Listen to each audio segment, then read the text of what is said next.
The Picture in the House by Howard Philips Lovecraft. Searchers after horror haunt strange, far places. For them are the catacombs of Ptolemies and the carven mausolea of the nightmare countries. They climb to the moonlit towers of ruined Rhine castles and falter down black, cobwebbed steps beneath the scattered stones of forgotten cities in Asia. The haunted wood and desolate mountain are their shrines, and they linger around the sinister monoliths on uninhabited islands. But the true epicure in the terrible, to whom a new thrill of unutterable ghastliness is the chief end and justification of existence, esteems most of all the ancient, lonely farmhouses of backwoods New England. For there the dark elements of strength, solitude, grotesqueness, and ignorance combine to form the perfection of the hideous. Most horrible of all sights are the little unpainted wooden houses remote from traveled ways, usually squatted upon some damp, grassy slope or leaning against some gigantic outcropping of rock.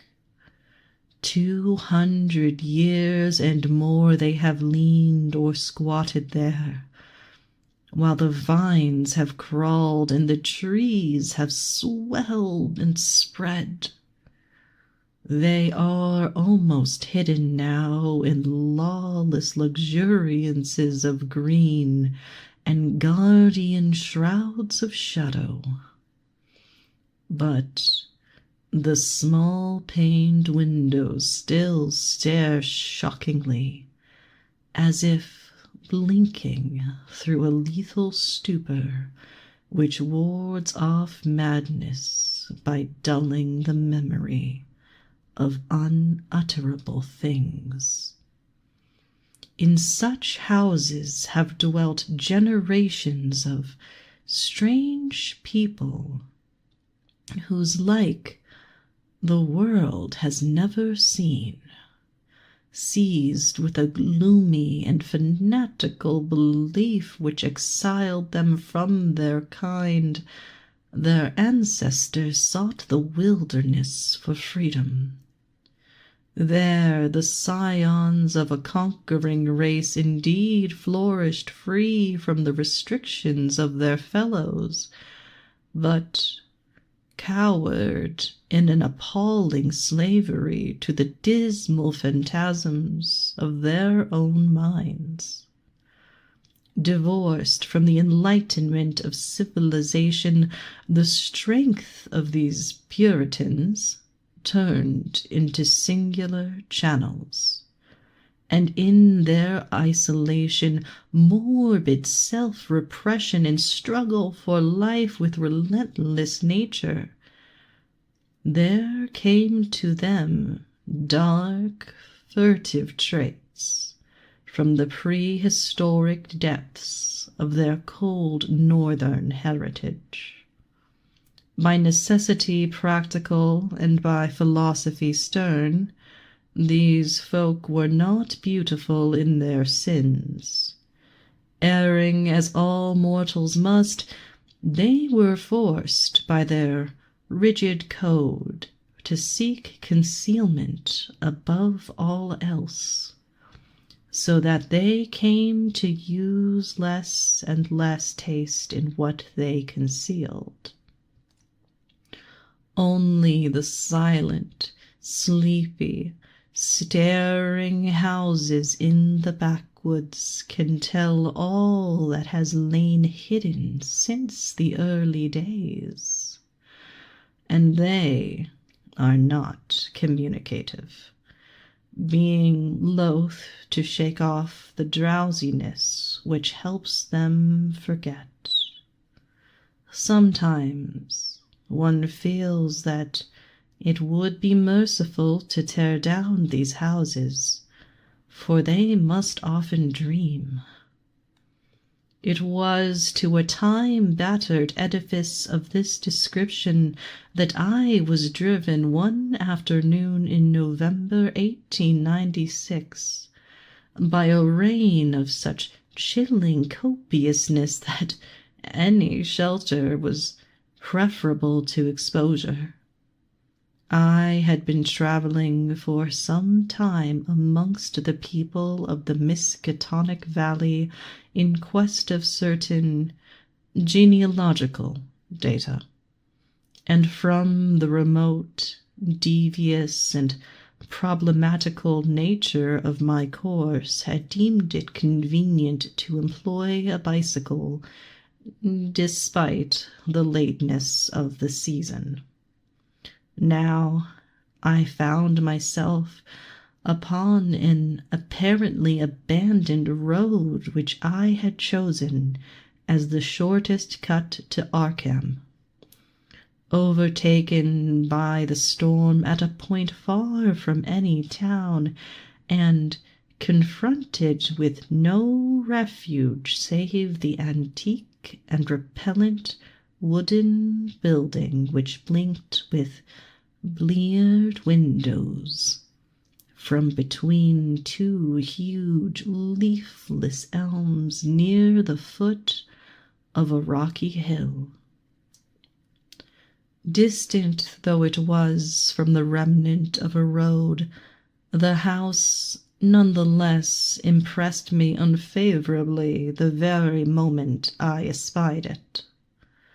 Honest, wholesome structures do not stare at travelers so slyly and hauntingly, and in my genealogical researches I had encountered legends of a century before which biased me against places of this kind.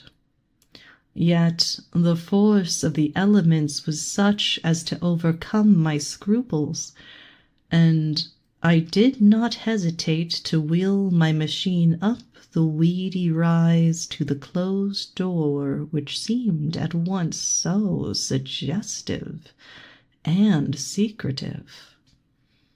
I had somehow taken it for granted that the house was abandoned, yet as I approached it I was not so sure. For though the walks were indeed overgrown with reeds, they seemed to retain their nature a little too well to argue against complete desertion. Therefore, instead of trying the door, I knocked, feeling as I did so a trepidation I could scarcely explain. As I waited on the rough, mossy rock which served as a doorstep, I glanced at the neighboring windows and the panes of the transom above me, and noticed that, although old, rattling, and almost opaque with dirt, they were not broken. The building, then, must still be inhabited, despite its isolation and general neglect. However, my rapping evoked no response, so after repeating the summons I tried the rusty latch and found the door unfastened. Inside was a little vestibule with walls from which the plaster was falling, and through the doorway came a faint but peculiarly hateful odor. I entered, carrying my bicycle, and closed the door behind me. Ahead rose a narrow staircase, flanked by a small door probably leading to the cellar, while to the right and left were closed doors leading to rooms on the ground floor. Leaning my cycle against the wall, I opened the door at the left and crossed into a small, low-ceiled chamber, but dimly lit by its 2 dusty windows, and furnished in the barest and most primitive way possible. It appeared to be a kind of sitting room, for it had a table and several chairs, and an immense fireplace above which ticked an antique clock on a mantel. Books and papers were very few, and in the prevailing gloom I could not readily discern the titles. What interested me was the uniform air of archaism as displayed in every visible detail. Most of the houses in this region I had found rich in relics of the past, but here the antiquity was curiously complete, for in all the room I could not discover a single article of definitely post-revolutionary date. Had the furnishings been less humble, the place would have been a collector's paradise. As I surveyed the quaint apartment, I felt an increase in that aversion first excited by the bleak exterior of the house. Just what it was that I feared or loathed I could by no means define, but something in the whole atmosphere seemed redolent of unhallowed age, of unpleasant crudeness, and of secrets which should be forgotten. I felt disinclined to sit down, and wandered about examining the various articles which I had noticed. The first object of my curiosity was a book of medium size lying upon the table, and presenting such an antediluvian aspect that I marveled at beholding it outside a museum or library. It was bound in leather with metal fittings, and was in an excellent state of preservation, being altogether an unusual sort of volume to encounter in an abode so lowly. When I opened it to the title page, my wonder grew even greater, for it proved to be nothing less rare than Piafetta's account of the Congo region, written in Latin from the notes of the sailor Lopez, and printed at Frankfurt in 1598. I had often heard of this work, with its curious illustrations by the brothers Debray. Hence, for a moment, I forgot my uneasiness in my desire to turn the pages before me. The engravings were indeed interesting, drawn wholly from imagination and careless descriptions, nor would I soon have closed the book had not an exceedingly trivial circumstance upset my tired nerves and revived my sensation of disquiet. What annoyed me was merely the persistent way in which the volume tended to fall open of itself at plate 12, which represented in gruesome detail a butcher's shop of the cannibal and Zeeks.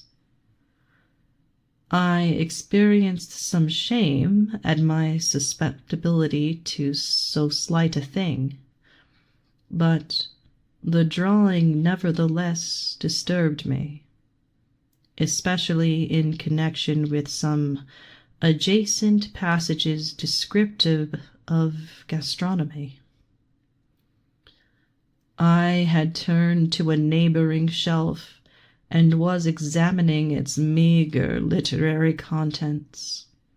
An 18th century Bible, a Pilgrim's Progress of the like period, illustrated with grotesque woodcuts and printed by the almanac maker Isaiah Thomas. The rotting bulk of Cotton Mather's Magnalia Christi Americana, and a few other books of evidently equal age, when my attention was aroused by the unmistakable sound of walking in the room overhead. At first, astonished and startled, considering the lack of response to my recent knocking at the door, I immediately afterward concluded that the walker had just awakened from a sound sleep, and listened with less surprise as the footsteps sounded on the creaking stairs. The tread was heavy, yet seemed to contain a curious quality of cautiousness, a quality which I disliked the more because the tread was heavy. When I had entered the room, I had shut the door behind me. Now, after a moment of silence during which the walker may have been inspecting my bicycle in the hall, I heard a fumbling at the latch and saw the paneled portal swing open again. In the doorway stood a person of such singular appearance that I should have exclaimed aloud but for the restraints of good breeding. Old, white-bearded, and ragged, my host possessed a countenance and physique which inspired equal wonder and respect. His height could not have been less than 6 feet, and despite a general air of age and poverty, he was stout and powerful in proportion. His face, almost hidden by a long beard which grew high on the cheeks, seemed abnormally ruddy and less wrinkled than one might expect, while over a high forehead fell a shock of white hair little thinned by the years. His blue eyes, though a trifle bloodshot, seemed inexplicably keen and burning.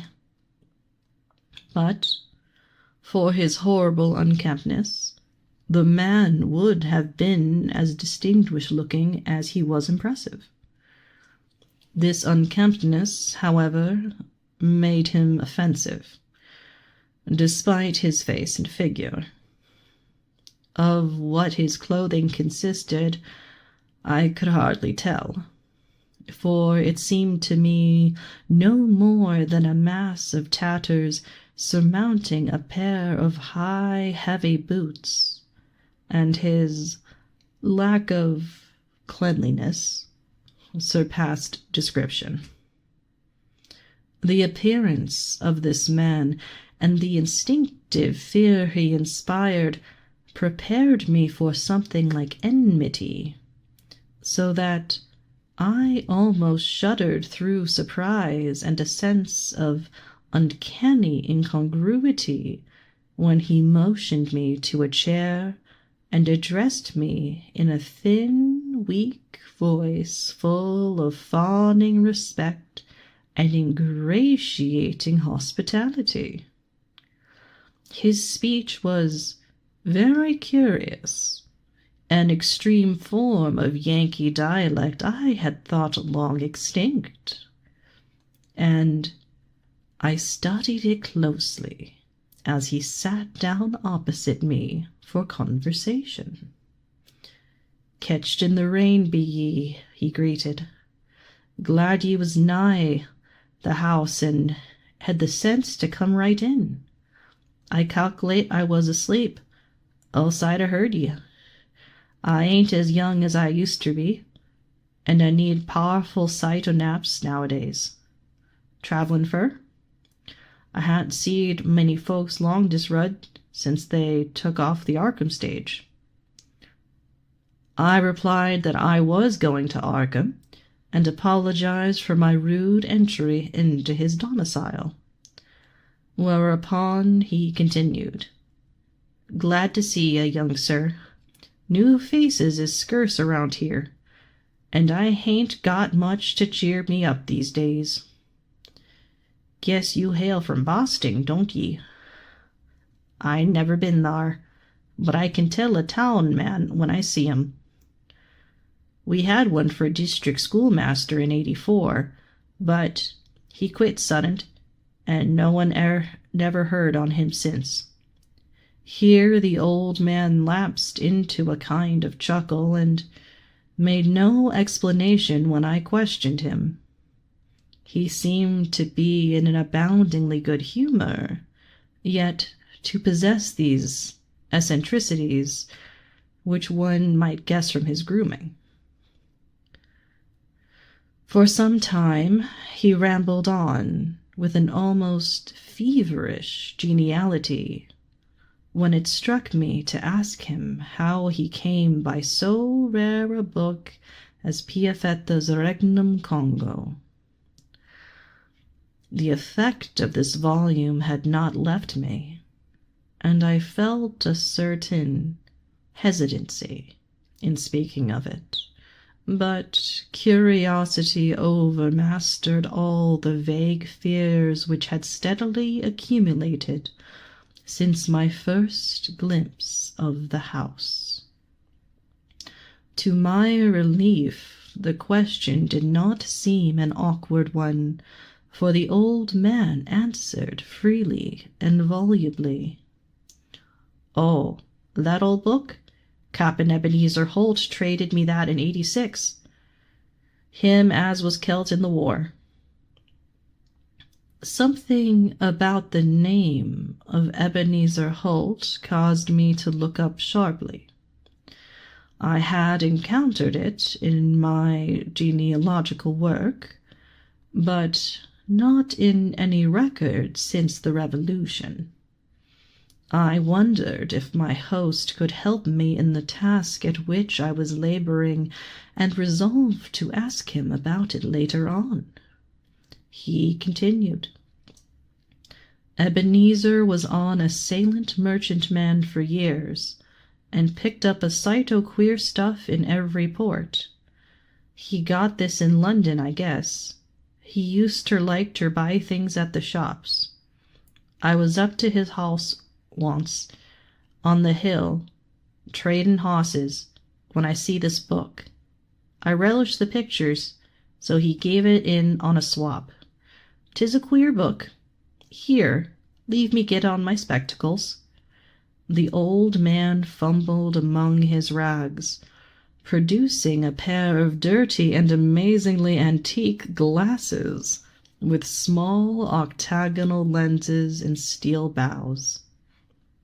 Donning these, he reached for the volume on the table and turned the pages lovingly. "Ebenezer could read a little o' this. 'Tis Latin, but I can't. I had 2 or 3 schoolmasters read me a bit, and Passon Clark, him they say got drownded in the pond. Can you make anything out in it?" I told him that I could, and translated for his benefit a paragraph near the beginning. If I erred, he was not scholar enough to correct me, for he seemed childishly pleased at my English version. His proximity was becoming rather obnoxious.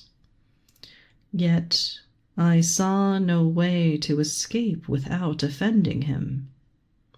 I was amused at the childish fondness of this ignorant old man for the pictures in a book he could not read, and wondered how much better he could read the few books in English which adorned the room.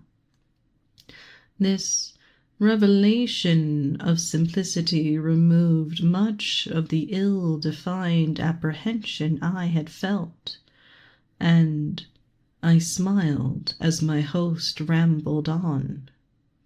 Queer how pictures can set a body thinkin'. Take this one here near the front. Have you ever seed trees like that, with big leaves a-floppin' over and down?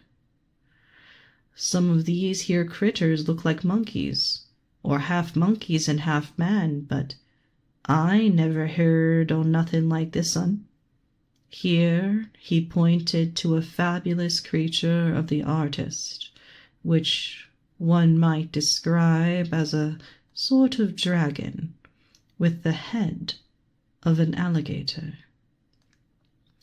But now I'll shew you the best un. Over here near the middle. The old man's speech grew a trifle thicker, and his eyes assumed a brighter glow, but his fumbling hands, though seemingly clumsier than before, were entirely adequate to their mission. The book fell open almost of its own accord, and, as if from frequent consultation at this place, to the repellent 12th plate showing a butcher shop amongst the cannibals. My sense of restlessness returned, though I did not exhibit it. The limbs and quarters hanging about the walls of the shop were ghastly, while the butcher with his axe was hideously incongruous. But my host seemed to relish the view as much as I disliked it. "What do you think o' this? Ain't never seen the like hereabouts, eh?" When I see this, I tell Eb Holt, "That's suthin' to stir ye up and make your blood tickle. What I read in the scripture about slayin', like the Midianites were slew, I kinder think things, but I ain't got no picter of it. Here a body can see all they is to it. I s'pose 'tis sinful, but ain't we all born and livin' in sin? That feller being chopped up gives me a tickle every time I look at him. I have to keep looking at him. See where the butcher cut off his feet? That's his head on that bench, with one arm side of it, and t'other arm's on the ground side of the meat block."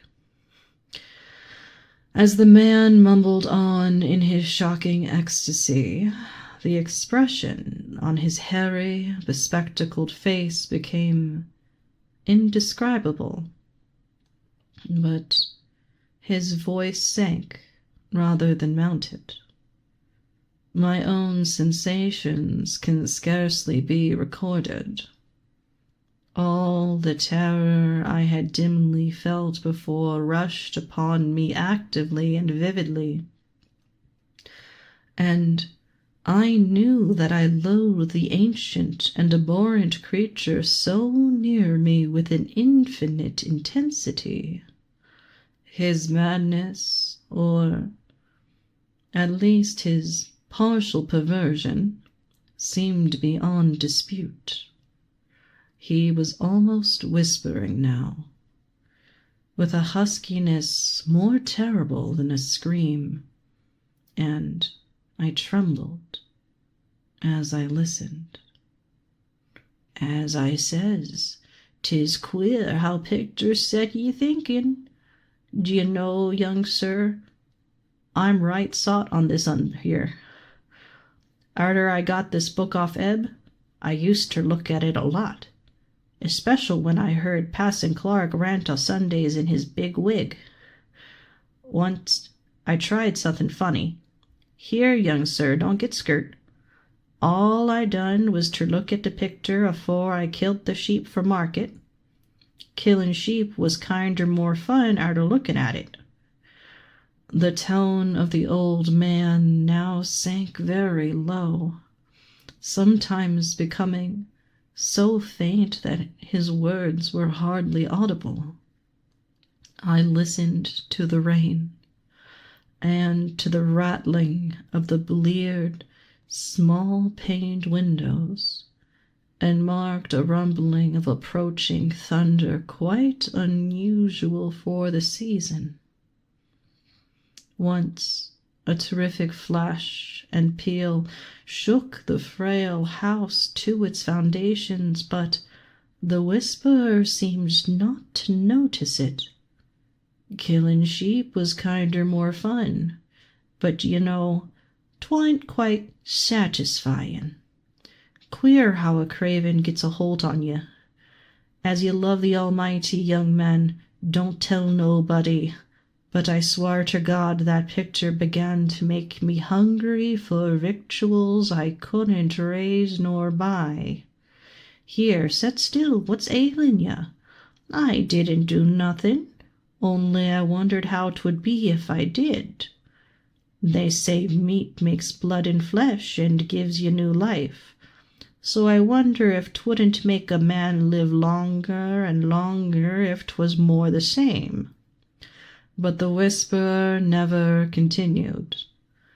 The interruption was not produced by my fright, nor by the rapidly increasing storm amidst whose fury I was presently to open my eyes on a smoky solitude of blackened ruins.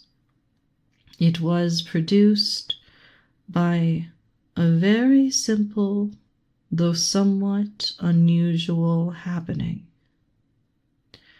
The open book lay flat between us, with the picture staring repulsively upward. As the old man whispered the words more the same, a tiny spattering impact was heard, and something showed on the yellowed paper of the upturned volume. I thought of the rain and a leaky roof, but rain is not red. On the butcher's shop of the cannibals, a small red spattering glistened picturesquely, lending vividness to the horror of the engraving. The old man saw it and stopped whispering even before my expression of horror made it necessary. Saw it and glanced quickly toward the floor of the room he had left an hour before.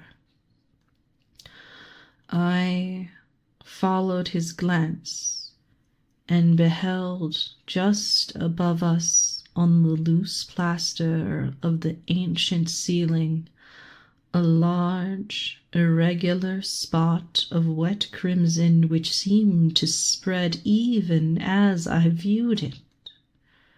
I did not shriek or move, but merely shut my eyes. A moment later came the titanic thunderbolt of thunderbolts, blasting that accursed house of unutterable secrets, and bringing the oblivion which alone saved my mind.